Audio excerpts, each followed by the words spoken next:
Assalamualaikum warahmatullahi wabarakatuh. Selamat pagi anak-anak. Hari ini kita ketemu lagi dari pembelajaran bahasa Indonesia, yaitu masih dalam PJJ atau pembelajaran jarak jauh, atau istilahnya lebih kita kenal dengan sebutan daring. Hari ini kita akan membahas tentang membuat kalimat teks tanggapan. Sebelum segala sesuatu kita lakukan, mari kita awali semuanya dengan ucapan basmalah. Bismillahirrahmanirrahim. Oke.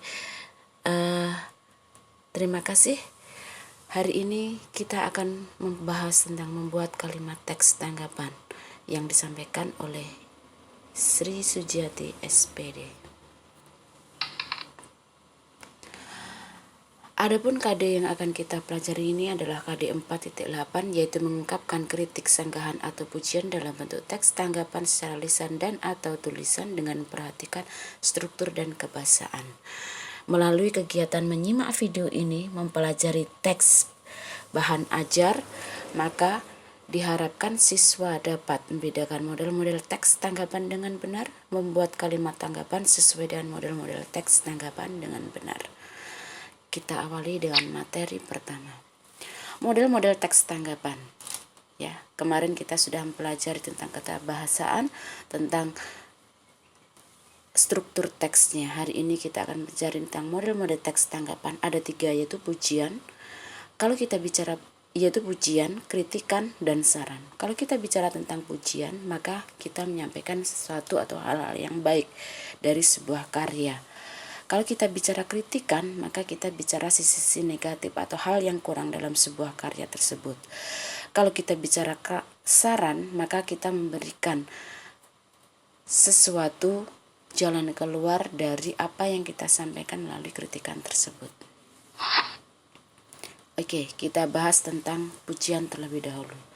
Ciri dari kalimat pujian yang pertama adalah menggunakan kalimat positif, artinya bahwa kita menyampaikan sesuatu yang baik-baik.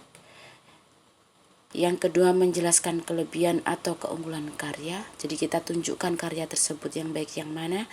Terdapat saran dan alasan. Kita tidak aja bisa menyampaikan sesuatu itu baik tanpa memberikan alasannya kenapa. Alasan yang kita sampaikan harus berupa kalimat fakta dan jujur apa adanya. Membuat orang yang dipuji merasa bangga, bahkan termotivasi untuk melakukan hal yang lebih dari karya sebelumnya. Yang terakhir adalah membuat perasaan orang lain merasa senang. Jadi kalau kita memuji sesuatu, maka akan membuat orang lain merasa senang. Yang kedua, kita bicara tentang kritik atau kritikan.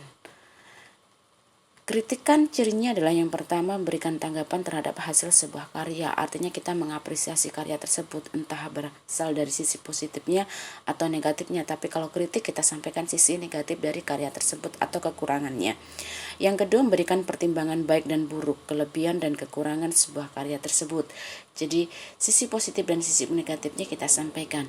Yang ketiga adalah pertimbangan bersifat objektif dan tidak berprasangka. Artinya kita menilai sesuatu itu berdasarkan kenyataan yang ada, tidak mengada-ada atau tidak berburuk sangka atau bernilai negatif atau berusaha untuk menjatuhkan yang kita kritik.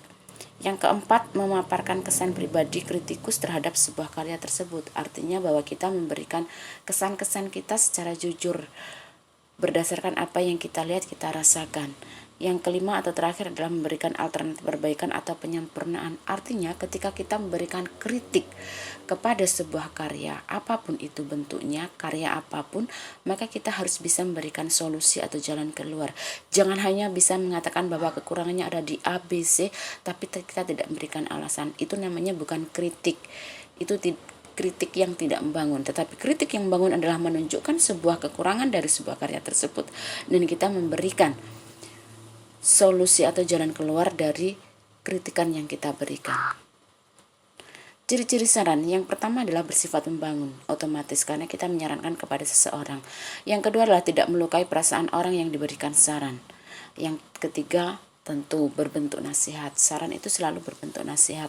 Artinya ketika kita memberikan saran, bahwa kita menyampaikan sesuatu yang kurang, tetapi kita memberikan solusi yang baik kepada yang kita beri saran.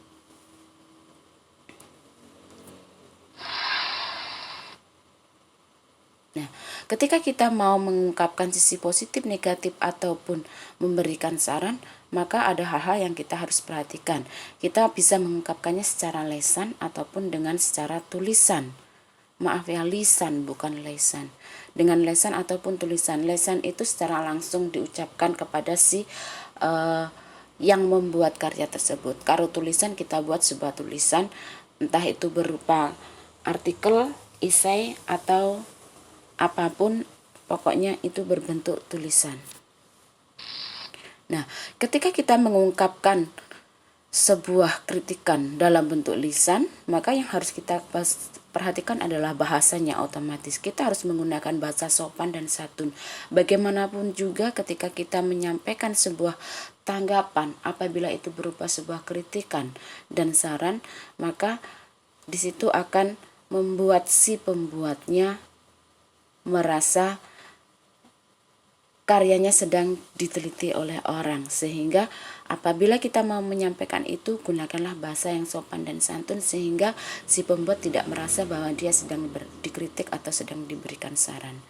Gunakan bahasa yang tepat dan logis, artinya kita harus menggunakan bahasa yang sesuai dengan kenyataan yang ada atau bersifat objektif dan sesuai dengan masuk akal, sesuai dengan pikiran kita, sesuai dengan pernyataan banyak orang atau masuk akal. Jadi kurang lebih seperti itu ketika kita mengungkapkan teks tanggapan secara lisan. Yang kedua adalah mengungkapkan teks tanggapan dalam bentuk tulisan. Artinya, kalau dalam bentuk tulisan kita harus benar-benar menguasai apa yang kita berikan tanggapan tersebut. Yang pertama, kita harus mengetahui temanya terlebih dahulu apa. Yang kedua, kita harus mencermati kalimatnya yang ada dalam teks tersebut. Artinya, dari tema yang ada kita susun menjadi beberapa kalimat inti-inti dari karya tersebut. Dari inti-inti kalimat tersebut kemudian kita susun. Nah, dan ketika kita menyusun itu, maka kita susun dengan menggunakan bahasa yang baku, karena biasanya sebuah kritikan, sebuah esai itu bentuknya adalah sebuah bahasa formalitas, sehingga kita harus menggunakan bahasa yang baku. Jadi kurang lebih ketika kita mengungkapkan teks tanggapan dalam bentuk tulisan, itu yang harus kita perhatikan. Jadi semuanya menggunakan bahasa formalitas. Oke, itu yang bisa saya sampaikan. Jadi hari ini kita mempelajari bagaimana kita membuat sebuah teks tanggapan, entah itu dalam bentuk lisan ataupun tulisan. Tapi yang jelas satu hal yang harus kalian perhatikan, ketika kita membuat teks tanggapan itu berupa kritikan atau saran, maka hal yang harus benar-benar kalian perhatikan adalah gunakan bahasa yang baik dan santun tanpa menyinggung perasaan orang yang membuat karya tersebut.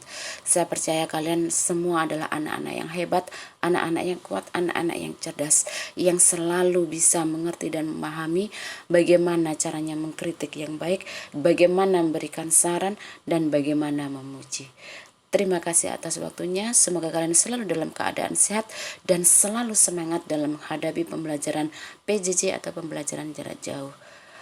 Anak SMP 1 Pace, anak yang hebat, anak yang kuat, anak yang cerdas, anak yang religius. Terima kasih atas waktunya. Assalamualaikum warahmatullahi wabarakatuh.